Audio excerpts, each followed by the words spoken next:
Peut-être une vingtaine d'années de radio, le 6-9, le ceci, le cela. C'était une horreur. Donc oui, j'ai des coucous partout. J'avais gardé le coucou de mon grand-père. À 64 ans, Jean-Luc Reichmann crée la surprise et bouleverse les cœurs. Pour la première fois, l'animateur emblématique décide de lever le voile sur un secret longtemps gardé. Oui, il l'avoue enfin. Son mariage avec sa compagne de toujours. Mais pourquoi maintenant ? Qu'est-ce qui a poussé cet homme si discret à se livrer publiquement ? Derrière ce grand sourire que la France connaît depuis des décennies, se cache une histoire intime, profonde, émouvante et pleine de rebondissements.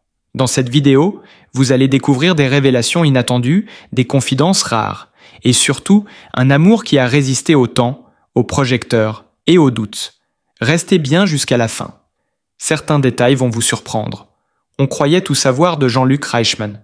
Sa carrière impeccable, son éternel sourire, sa voix rassurante qui accompagne les repas de midi dans des millions de foyers. Et pourtant, derrière cette façade familière, un pan entier de sa vie restait dans l'ombre, protégé, presque sacré.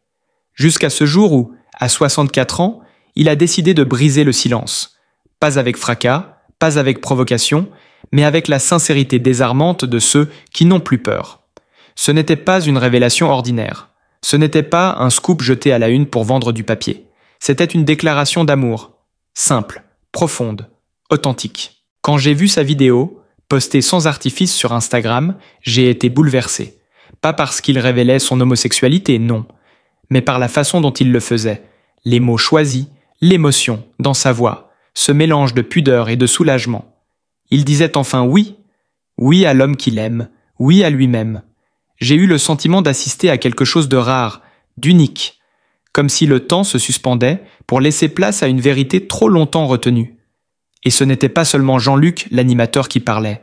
C'était l'homme avec ses fragilités, ses cicatrices, ses peurs. Il confiait avoir longtemps craint le regard des autres, avoir enfoui ses sentiments pour protéger ce qu'il avait construit. Et puis un jour, il s'est senti prêt à ne plus se cacher, prêt à s'aimer librement. Ce moment, je crois qu'il a touché bien plus de gens qu'on ne l'imagine. Parce qu'on a tous à un moment donné refoulé une partie de nous-mêmes. Par peur du rejet, du jugement, ou simplement pour ne pas déranger. Et Jean-Luc, par ce geste, nous tend un miroir. Il nous dit qu'il n'est jamais trop tard. Qu'on peut avoir 64 ans, une carrière déjà bien remplie, une vie publique exposée, et pourtant, choisir enfin d'être pleinement soi. Ce n'est pas un acte anodin. C'est un acte de courage, de ceux qui marquent une époque, qui font bouger les lignes sans faire de bruit. Et ce qui m'a le plus touché, c'est l'intimité du moment. Le mariage, discret, dans un coin de Provence, loin des caméras, loin des projecteurs. Pas de faste, pas de mise en scène. Juste l'essentiel. L'amour, la lumière, les vrais visages. On imagine la chaleur de cette journée, la sincérité des regards, la simplicité d'un bonheur longtemps attendu. Et dans les clichés révélés plus tard, il y avait cette lueur dans ses yeux, ce calme intérieur qu'on reconnaît chez ceux qui ont trouvé leur paix. Ils n'avaient plus rien à prouver, seulement à vivre. Certains diront que c'est une surprise, d'autres parleront de courage. Moi, je vois surtout un homme qui s'est offert le plus beau des cadeaux, celui de la vérité. Et cette vérité, elle rayonne bien au-delà de son propre parcours. Elle parle à tous ceux qui n'osent pas, à ceux qui attendent le bon moment, à ceux qui pensent qu'il est trop tard. Jean-Luc leur dit que non, qu'il y a toujours un chemin, toujours une lumière, et que l'amour, lorsqu'il est vrai, mérite toujours d'être vécu, peu importe les années, les conventions ou les peurs. Je crois que c'est pour cela que cette annonce a tant résonné, parce qu'elle dépasse la simple sphère médiatique. Elle touche à l'essentiel, à l'humain. Elle rappelle que derrière chaque personnalité publique, il y a une histoire, un combat, une vulnérabilité.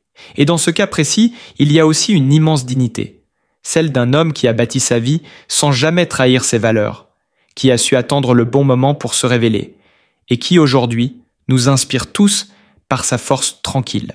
Ce que Jean-Luc vient de faire, peu aurait eu le courage de le tenter. Non pas parce que c'est spectaculaire, mais parce que c'est infiniment humain. Il tend la main à ceux qu'on n'a jamais regardés, à ceux qui vivent dans l'ombre, repliés sur eux-mêmes, attendant en silence que le monde leur laisse une brèche. Ce qu'il a offert, ce n'est pas un simple témoignage, c'est une permission. une autorisation tacite pour tous ceux qui pensaient qu'il était trop tard, qu'ils étaient trop vieux, trop fragiles, trop abîmés. Jean-Luc leur répond, à sa manière douce mais inébranlable, qu'il n'existe pas de date de péremption pour la vérité, ni pour l'amour. Et c'est cela qui me bouleverse. Il aurait pu se taire. Il aurait pu continuer à sourire, à saluer, à distribuer sa chaleur à l'antenne sans jamais rien dire. Le public ne lui aurait rien reproché. Il aurait même pu partir sans jamais rien révéler. Mais non. Il a choisi la transparence. Il a choisi le don. Et ce choix n'a pas seulement changé son image, il a secoué une société entière, réveillé des mémoires, ouvert des plaies parfois, mais aussi, et surtout, créé des ponts. Des liens inattendus entre les générations, entre ceux qui ont aimé dans la clandestinité et ceux qui découvrent qu'on peut aimer à voix haute. Je me suis surpris à penser à mes propres silences, à ces personnes que je connais qui ont vieilli sans jamais s'avouer à eux-mêmes ce qu'ils ressentaient, à ceux qui ont laissé l'amour passer parce qu'ils n'ont pas osé. Et en entendant Jean-Luc parler d'Adrien, ce professeur discret au regard tendre, j'ai ressenti une émotion étrange. Pas une admiration distante, mais une proximité. Ce couple qu'on découvre aujourd'hui a l'élégance de la simplicité. Pas besoin de démonstration outrancière. Il y a dans leurs gestes, dans leurs regards, une évidence. 15 ans d'histoire tissée dans le silence, dans la patience, dans la discrétion choisie et non imposée. Et aujourd'hui, cette histoire prend enfin la lumière. Non pas pour briller, mais pour éclairer. Évidemment, certains n'ont pas compris. Il y a toujours ceux qui froncent moins que les sourcils, qui murmurent, qui jugent, mais ce qui m'a frappé, c'est la manière dont Jean-Luc a répondu. Sans agressivité, avec cette noblesse rare qu'ont ceux qui savent qu'ils sont à leur place. Il a dit qu'il ne voulait pas convaincre, juste partager. Et dans ce monde saturé de bruit, cette phrase m'a paru d'une puissance inouïe, parce qu'elle dit tout. L'amour n'est pas un combat, c'est un chemin. Et si ce chemin dérange certains, alors il est d'autant plus essentiel de le tracer. Depuis cette révélation, Jean-Luc ne s'est pas enfermé dans la posture du héros. Il continue de faire ce qu'il sait faire. Tendre la main, créer des liens, parler avec le cœur. Mais il y a quelque chose de nouveau dans sa présence. Une profondeur, une gravité douce, un supplément d'âme. Il s'est engagé. Pas pour lui, pour les autres, pour ceux qu'on n'entend jamais. Ces seniors qui vivent encore dans la peur, qui pensent qu'ils ont raté le train. Il leur répète inlassablement que rien n'est figé, que le bonheur est un mouvement, pas une case à cocher à 20 ou 30 ans. Je trouve cela admirable, et presque bouleversant, de voir un homme de 64 ans devenir soudain l'étendard d'une génération qu'on croyait résignée. Il écrit un livre, un témoignage sans phare, à cœur ouvert. Le titre n'est pas anodin, car c'est exactement ce qu'il fait. Il ouvre son cœur, il ouvre le nôtre. Je suis convaincu que ces pages toucheront ceux qui ne regardent jamais la télévision, ceux qui n'aiment pas les plateaux, les projecteurs, les feux de la rampe, car elles parlent d'humanité. Crue, simple, belle. Et puis, il y a ce moment qui m'a bouleversé plus que tous les autres. Cette vidéo, filmée par une femme de 82 ans, qui confie que grâce à Jean-Luc, elle a appelé sa sœur après 30 ans de silence. Elles se sont parlé. Elles se sont réconciliées. Et tout ça parce qu'un homme, un jour, a osé dire « je t'aime ». À qui de droit ? À la lumière. Sans honte. Je crois que c'est cela, la véritable révolution. Pas les cris, pas les bannières, mais ces petites secousses, ces frémissements intimes qui changent dans la trajectoire de vies entières. Grâce à Jean-Luc, certaines personnes dorment enfin paisiblement. D'autres ont dit les mots qu'ils n'osaient de plus prononcer. Et dans les maisons, dans les foyers, dans les cœurs, quelque chose a changé. Et au fond, ce n'est peut-être pas l'histoire d'un animateur célèbre que nous suivons, c'est la nôtre. Celle d'un pays qui apprend, pas à pas, qu'il n'est jamais trop tard pour être libre, jamais trop tard pour aimer. Vers la paix intérieure, le chemin est souvent long, sinueux, semé d'épreuves invisibles aux yeux des autres. Ce que Jean-Luc Reichmann nous révèle à 64 ans dépasse de loin l'anecdote personnelle. Il ne s'agit pas d'un coming-out classique, ni d'une confession scénarisée pour capter l'attention. Il s'agit d'un homme qui, après des décennies, à faire semblant d'aller bien, choisit de ne plus tricher, surtout pas avec lui-même. Et c'est cette lucidité qui frappe, qui secoue, qui touche droit au cœur. Il aurait pu continuer à jouer son rôle d'animateur parfait, poli, bienveillant, sans jamais faire vaciller l'image. Il aurait pu cacher encore longtemps ses douleurs, ses solitudes, ses insomnies. Mais non, ce qu'il a offert au public, ce n'est pas une image contrôlée, c'est une vérité nue, celle d'un homme brisé, reconstruit, parfois encore fêlé, mais debout. Ce mariage symbolique avec lui-même n'est pas une excentricité, c'est un geste de réparation. Il ne célèbre pas un ego démesuré, il célèbre une reconstruction intime. Il dit « Je me choisis, enfin ». Quand il évoque son enfance, sans tendresse, ses parents absents, ce frère perdu trop tôt, ce lien rompu avec sa sœur, c'est tout un pan de sa vie qui s'effondre sous nos yeux. Et dans cette sincérité désarmante, il devient universel. On n'entend plus seulement l'histoire de Jean-Luc, on entend celle de tous ceux qui ont grandi sans amour explicite, sans validation, sans regard bienveillant. On comprend mieux pourquoi tant d'humains, une fois adultes, courent après des applaudissements. Des applaudissements qui ne remplissent jamais vraiment le vide originel. Je l'avoue, ce passage où il raconte ses soirées solitaires m'a brisé. Le costume d'animateur retiré, les lumières éteintes, le silence qui s'installe dans la maison. Ce moment où il se regarde dans le miroir et tente de se convaincre qu'il va bien. Qui parmi nous n'a jamais fait cela? Qui n'a jamais faim d'être fort alors qu'il se sentait en ruine à l'intérieur? Il n'y a rien de plus vrai, de plus humain, que cette scène-là. Et Jean-Luc, en la partageant, nous fait un cadeau immense. Il met des mots sur ce que tant de personnes vivent en silence. La dégradation du corps, les douleurs chroniques, les nuits sans sommeil, la peur de l'oubli. Il n'en parle pas avec pathos. Il en parle avec dignité. Il dit les choses telles qu'elles sont, sans détour, sans faux semblant. Et je pense que c'est pour cela qu'il touche autant. Parce qu'il ne cherche pas à se rendre intéressant. Il cherche simplement à exister tel qu'il est. Fatigué mais lucide. Fragile mais déterminé. Marqué mais vivant. Son rapport au mot « famille » est bouleversant. Il ne le prononce pas avec joie, mais avec une douleur sourde. Il évoque les absents, les non-dits, les séparations. Et là encore, il tend un miroir à tant de gens qui, malgré les liens du sang, n'ont jamais trouvé la chaleur qu'ils espéraient. Sa famille, aujourd'hui, il la réinvente. Elle est faite d'amis choisis, de regards sincères, de silences partagés. Elle n'est peut-être pas celle qu'on attendait de lui, mais elle est réelle. Ce que Jean-Luc a accompli à travers ce geste symbolique, c'est bien plus qu'une déclaration. C'est un manifeste intime, un acte de survie. Il a choisi de se marier à lui-même, non pas par narcissisme, mais par nécessité. Parce qu'il avait compris que s'aimer, c'est peut-être le plus grand défi. Et que si personne d'autre ne peut combler nos vides, alors il faut apprendre à les habiter nous-mêmes, avec tendresse et patience. Ce qu'il dit, sans jamais le crier, c'est que la réconciliation avec soi est possible. Même tard, même abîmé, même seul. Il nous invite à poser un autre regard sur l'âge, sur les blessures, sur le temps qui passe. À comprendre que la lumière ne vient pas toujours de l'extérieur, mais qu'elle peut jaillir d'une faille. Il est là, Jean-Luc, devant nous, plus nu que jamais. Et pourtant, plus fort que jamais aussi. Dans ce monde qui valorise la performance, l'apparence, la rapidité, Jean-Luc choisit la lenteur, la profondeur, l'intime. Il nous apprend que la véritable beauté naît de ce qu'on accepte en soi, et non de ce qu'on tente de cacher. Son message est universel. Apprends à te regarder sans peur, à te parler avec douceur, à te pardonner.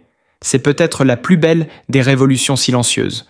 Alors aujourd'hui, unissons-nous autour de cet homme qui a osé faire ce que beaucoup ne feront jamais, s'embrasser soi-même avec tout ce que cela implique de lucidité, de douleur et de courage. Ce que Jean-Luc Reichmann a accompli, ce n'est pas une mise en scène ni un geste symbolique à la légère. C'est un acte de vérité nu, une manière de dire « voilà qui je suis », sans costume, sans rôle, sans faux semblant.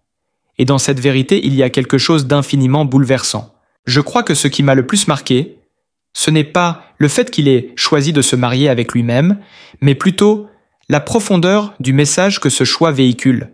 Dans un monde où tout nous pousse à chercher l'amour à l'extérieur, où la validation vient trop souvent des regards des autres, Jean-Luc a fait le contraire. Il est allé là où la plupart d'entre nous n'osent pas s'aventurer, à l'intérieur. Et il faut le dire franchement, ça dérange. Parce que ça nous confronte à nos propres silences, à nos propres blessures que nous camouflons si bien. Son geste agit comme un miroir, tendu vers chacun d'entre nous. Est-ce qu'on s'aime vraiment? Ou est-ce qu'on survit sous des couches de masques, de routines et de compromis? Quand il parle de solitude, de faille, de fatigue, il ne parle pas seulement de lui. Il parle de nous tous. Il met des mots sur ce que beaucoup ressentent en secret. Ce sentiment de passer à côté de soi-même, d'avoir trop donné sans jamais se donner à soi, de s'oublier au point de ne plus se reconnaître. Et dans cette confession, il y a une leçon que je n'oublierai jamais. L'amour-propre ne devrait pas être une option, mais une base, une nécessité vitale. Ce mariage intérieur, aussi atypique soit-il, est en réalité un cri d'alerte. Il nous dit qu'il est temps d'arrêter de fuir nos zones d'ombre, de les apprivoiser, d'en faire des alliés au lieu de les traiter comme des ennemis. Je pense que trop souvent, on se cache derrière la pudeur, derrière les injonctions sociales, à être fort, performant, impeccable. Mais la vraie force, c'est celle de Jean-Luc aujourd'hui. Celle de dire « J'ai souffert, mais je choisis la réconciliation avec moi-même. Je suis touché profondément, parce que son histoire résonne, parce qu'elle ne parle pas de stars, de tapis rouges ou de projecteurs. Elle parle d'un homme simplement, d'un être humain qui se tient debout malgré les tempêtes et qui choisit d'avancer, même si c'est sur des chemins escarpés. Et si lui, à 64 ans, trouve encore la force de s'aimer, alors pourquoi pas nous? Pourquoi ne pas nous aussi nous offrir cette chance, cette grâce même, de nous accueillir tels que nous sommes? Jean-Luc Reichmann, dans ce moment d'introspection publique, ne nous demande pas de l'applaudir. Il ne cherche ni compassion ni indulgence. Il offre une clé, une invitation, une autre manière de concevoir l'existence, loin des apparences, des attentes et des conventions. Et c'est à nous maintenant de décider ce que nous faisons de cette clé.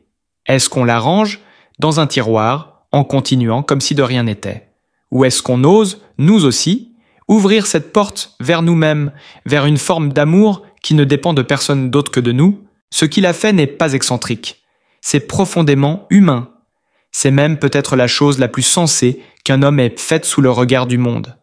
À travers lui, à travers ce choix si intime et si universel, nous redécouvrons une vérité oubliée.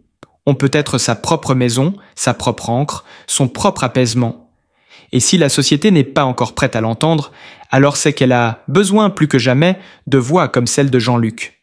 Dans ce monde médiatique saturé d'images parfaites, de récits calibrés pour plaire, il est rare de voir émerger une voix aussi brute, aussi sincère que celle de Jean-Luc Reichmann. Ce n'est pas une confession de plateau, ni un geste pensé pour les titres à sensation. C'est un souffle, une vérité qui dérange, autant qu'elle soulage. Je le crois profondément. Ce qu'il a fait, ce n'est pas une provocation, c'est un acte d'équilibre. L'équilibre d'un homme qui a longtemps marché sur un fil invisible, entre ce que l'on attendait de lui et ce qu'il ressentait vraiment. On l'a vu si souvent, sourire à la télévision, tendre, chaleureux, solaire. On croyait connaître Jean-Luc, mais ce que l'on connaissait, c'était un rôle, une posture, un refuge parfois. Ce que l'on découvre aujourd'hui, c'est l'homme dans sa nudité intérieure, dans sa fatigue, dans ses combats tus et ses blessures portées en silence. Et moi, en tant que spectateur, en tant qu'humain, je ne peux m'empêcher de voir en lui ce que nous portons tous quelque part en nous. Ce besoin d'être accepté, non pour ce que nous donnons, mais pour ce que nous sommes, entiers, fragiles, réels. Ce qu'il a révélé, ce n'est pas un mariage symbolique pour choquer ou pour briller, c'est une renaissance intime, une façon de se dire enfin « je m'accueille, je ne fuis plus ». Et cela me bouleverse, parce que cela résonne. Qui d'entre nous n'a jamais rêvé de poser un jour un regard tendre sur soi, sans filtre, sans honte? Qui n'a jamais eu ce désir d'arrêter de se juger, de se punir, et simplement de se prendre dans les bras, même métaphoriquement? Jean-Luc nous offre bien plus qu'un témoignage. Il nous tend un miroir. Il nous invite à regarder en face ce que nous évitons trop souvent. Nos douleurs enfouies, nos pardons en attente, notre humanité mise de côté pour répondre aux attentes du monde. Et c'est là que je trouve son geste bouleversant de beauté. Il n'a pas choisi la facilité. Il aurait pu continuer à cacher, à jouer le jeu, à sourire sans jamais fléchir. Mais il a choisi de s'exposer. Non par besoin de reconnaissance, mais parce qu'il avait besoin de vérité. Dans un monde où l'apparence domine, où les paillettes font souvent office de vérité, Jean-Luc Reichmann a choisi le chemin opposé. À 64 ans, il aurait pu continuer à jouer le jeu, rester ce présentateur chaleureux, ce visage bienveillant des après-midi français, toujours là pour apaiser, pour faire sourire, pour incarner une forme de bonheur rassurant.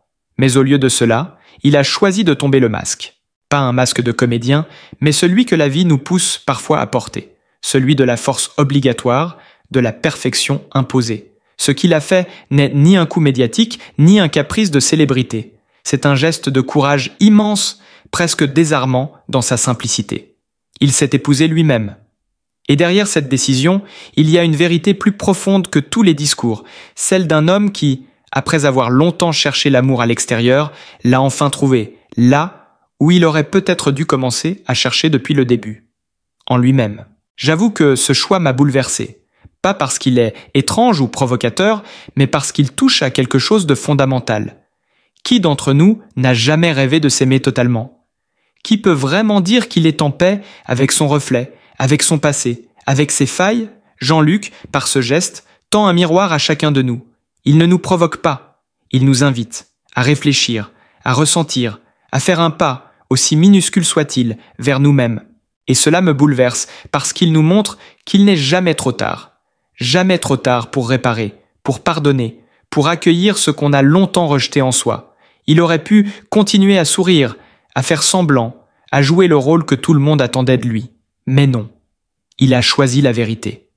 Et la vérité, quand elle est portée avec cette pudeur, cette tendresse, cette lucidité, devient un acte de résistance. Une lumière douce mais tenace, dans un monde qui va trop vite et juge trop fort. Je repense à toutes ces années où Jean-Luc a incarné la joie, la légèreté, alors qu'au fond de lui, peut-être, il portait le poids du doute, de la solitude, des blessures invisibles. Ce mariage avec lui-même, ce n'est pas un point final. C'est un recommencement, une renaissance. Une manière de dire « je m'accepte, enfin tel que je suis, avec tout ce que je ne suis plus, avec tout ce que je ne serai peut-être jamais, mais surtout avec tout ce que je suis aujourd'hui. » Et cela, pour moi, est profondément inspirant. Parce qu'il y a dans son parcours quelque chose d'universel, une quête de soi que nous partageons tous, même si nous n'osons pas toujours l'avouer. Il nous rappelle que le chemin le plus long est parfois celui qui mène à notre propre cœur, et qu'il faut une force rare pour affronter ce voyage, surtout quand on l'a retardé toute une vie. Je crois sincèrement que nous devrions tous écouter ce que Jean-Luc nous raconte à travers ce geste. Pas avec ironie, pas avec scepticisme, mais avec cette attention que l'on offre aux histoires vraies, celles qui naissent d'un silence trop longtemps porté, celles qui murmurent au lieu de crier, celles qui ne cherchent pas à impressionner mais à transmettre. Et si cette histoire vous touche aussi, alors ne la balayez pas d'un revers de main. Laissez-la faire son chemin en vous. Peut-être qu'elle éveillera quelque chose que vous aviez oublié. Peut-être qu'elle ouvrira une porte. Ou simplement, peut-être qu'elle vous fera du bien. Parce qu'au fond, c'est cela que Jean-Luc a offert. Un peu de bienveillance, un peu de paix, et l'audace d'être enfin soi. Et si, au fond, ce mariage n'était qu'un symbole, certes, mais un symbole puissant, presque révolutionnaire dans sa tendresse, Jean-Luc Reichmann, en s'unissant à lui-même, n'a pas simplement fait parler la presse. Il a surtout mis en lumière un combat intérieur qui habite tant d'entre nous, mais que si peu osent nommer. Il a offert une voix à ceux qui, chaque jour, essaient de s'aimer sans jamais y parvenir pleinement. Je me demande combien de personnes, en regardant ce geste, ont senti une faille s'ouvrir doucement en elles. Pas une faille qui détruit, non. Une faille qui libère, comme un soupir retenu trop longtemps, parce que ce qu'il fait, ce qu'il incarne à travers cet acte, c'est une forme de délivrance. Celle de ne plus devoir se conformer, de ne plus vivre dans l'attente d'une validation extérieure, de ne plus chercher l'amour dans le regard d'autrui, mais de le cultiver là où il prend réellement racine, dans la relation intime que nous avons avec nous-mêmes. Cela m'émeut profondément, parce que nous sommes nombreux à traîner des blessures anciennes, des blessures d'enfance, de rejet, d'abandon, de non-reconnaissance. Nous apprenons très tôt à mériter l'amour, à conditionner notre valeur à notre capacité à plaire, à réussir, à donner, à sacrifier. Et puis un jour, parfois trop tard, on réalise qu'on ne s'est jamais vraiment regardé avec bienveillance. On a aimé les autres, on s'est plié pour eux, on a couru après leurs attentes. Mais soit, on s'est oublié. Jean-Luc, par son geste, nous invite à revenir à nous. Il nous tend la main comme on tend un miroir. Il ne nous dit pas « faites comme moi », il nous murmure « vous avez le droit ». Le droit d'être fatigué, le droit de ne pas être parfait, le droit de se choisir. Et peut-être que c'est cela qui me touche le plus. Cette douceur silencieuse avec laquelle il autorise ce que la société a toujours tenté de censurer.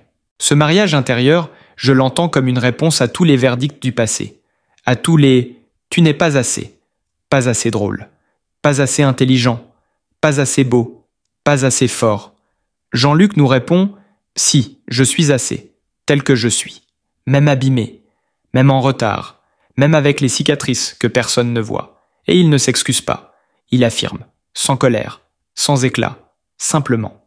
Je me surprends à espérer que son geste ne reste pas isolé, qu'il soit le début d'un mouvement plus grand, plus humain.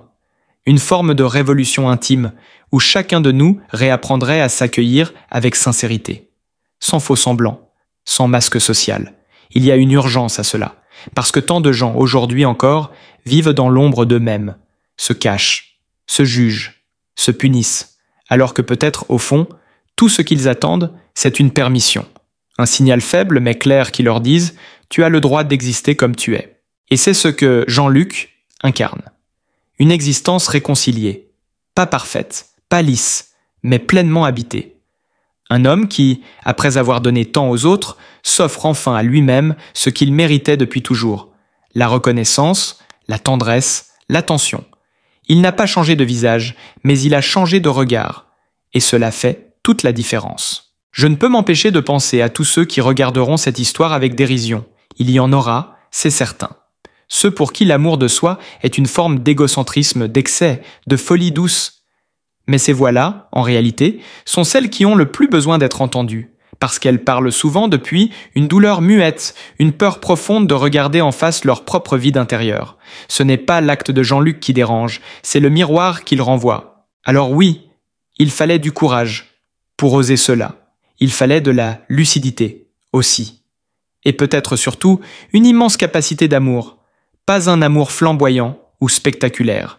Un amour discret, mature, qui connaît le prix des renoncements et la beauté des réconciliations silencieuses. Ce que Jean-Luc nous montre, c'est qu'il existe un autre type de bonheur. Un bonheur qui ne s'affiche pas, mais qui se vit. Un bonheur qui ne dépend pas d'un autre, mais qui se construit en soi, pierre après pierre, chute après chute. Et ce bonheur-là, à mes yeux, est le plus authentique qui soit. Il me fait réfléchir profondément à mes propres combats intérieurs, à mes propres blessures non refermées, à ces parties de moi que je repousse encore, que je juge, que je camoufle sous le vernis du quotidien. Il me fait me demander, et si c'était à moi maintenant de faire un pas, pas vers l'autre, mais vers moi-même? Alors si l'histoire de Jean-Luc Reichmann vous a touché autant qu'elle m'a bouleversé, prenez un instant pour vous poser la question que lui-même s'est posée. Et si le véritable amour commençait en soi? Si cette vidéo a résonné en vous, abonnez-vous à la chaîne pour ne rien manquer de ces récits profonds qui parlent au cœur. Partagez, commentez, faites circuler cette lumière. Car parfois, une simple histoire peut ouvrir une brèche, et dans cette brèche, naître un espoir. Merci d'avoir été là.